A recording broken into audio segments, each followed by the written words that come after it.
Ei pessoal, aqui é a Thalita e bem-vindos à Casa da Coruja. E hoje eu trouxe algumas recomendações para quem quer começar a ler os clássicos.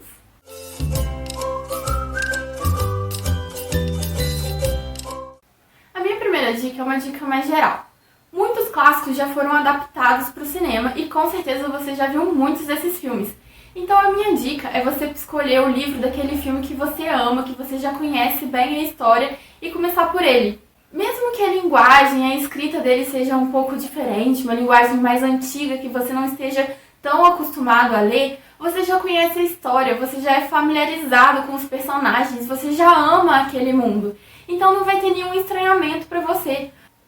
Eu também trouxe aqui alguns livros clássicos que eu acho que a linguagem é mais fácil e que as histórias são bem divertidas e envolventes e que mesmo que você tropece em algumas frases, em algumas estruturas, você vai estar tão interessado naquela história que você vai acabar passando por cima delas e vai continuar, e eu tenho certeza que você vai amar. Eu trouxe duas histórias de aventura que tem bastante briga, bastante ação, traições, emboscadas. Isso acaba tornando a história tão dinâmica que você acaba passando por cima daqueles termos mais complicados que os autores usavam e acaba se divertindo com a história e lendo o livro até o final. O primeiro deles é A Ilha do Tesouro, do Robert Louis Stevenson, que aqui a gente vai ter a história de um menino que ele vai encontrar um mapa para um tesouro enterrado em uma ilha secreta que ninguém sabe muito bem onde é. Ele vai levar esse mapa ao conhecimento dos adultos que moram ali perto dele e eles vão formar um grupo para ir buscar esse dinheiro todo escondido. É uma história bem divertida, engraçada, que tem pirata, papagaio, navio, emboscadas, traições. E a linguagem é bem fácil. Eu li esse livro super rapidinho e acho que vocês vão adorar. Outra história também de aventura, que é uma história bem conhecida de todo mundo e que o livro é uma delicinha de ler, é Os Três Mosqueteiros, do Dumas. Não se assustem pelo tamanho, é um livro grande, mas é um livro que você lê muito rápido.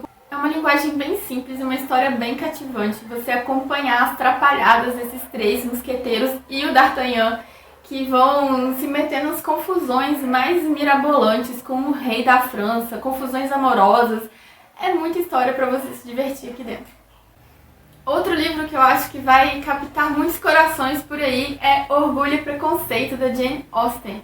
Esse aqui é um dos grandes romances da literatura e eu acho que só pelo fato de ser uma história de romance, já é uma história mais fácil da gente entrar.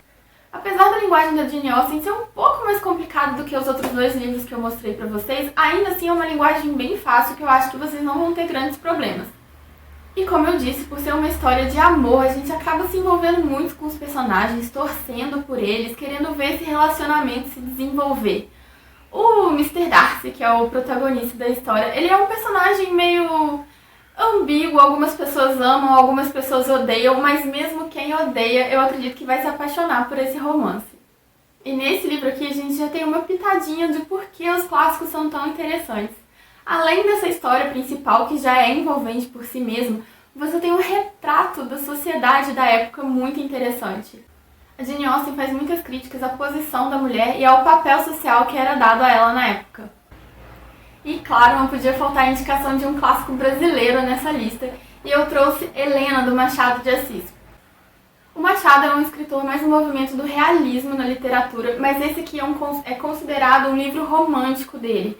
A gente ainda tem a história de amor, a protagonista idealizada, boazinha, que todo mundo ama, mas mesmo sendo um romance romântico, a gente já pode ver umas pitadas do que seria o Machado do futuro. E eu acho um livro bem interessante para você começar a obra dele, porque você não vai ter o estranhamento com o realismo, com as críticas tão ácidas que ele faz, mas ao mesmo tempo você já começa a ter vislumbres desse Machado tão poderoso que a gente vai encontrar nos outros livros dele. Aqui a gente tem a história da Helena, que após a morte do conselheiro Vale, que era um homem super poderoso da cidade, ele vai deixar um testamento reconhecendo a Helena como filha dele.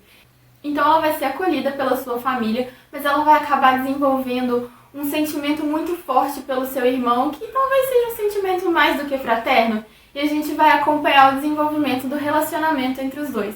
Eu gostei muito desse livro e acho que é uma ótima obra de entrada para os clássicos. Se você não é muito do romance romântico, eu indico muito que você leia os contos de Machado de Assis também.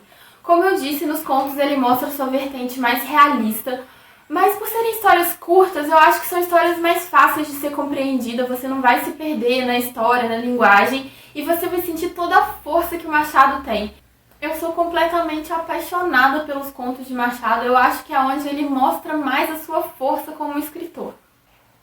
Então é isso, pessoal, espero que vocês tenham gostado dessa recomendação. Me conta aqui embaixo qual foi o primeiro clássico que você leu, ou se você não leu, qual é o primeiro clássico que você pretende ler.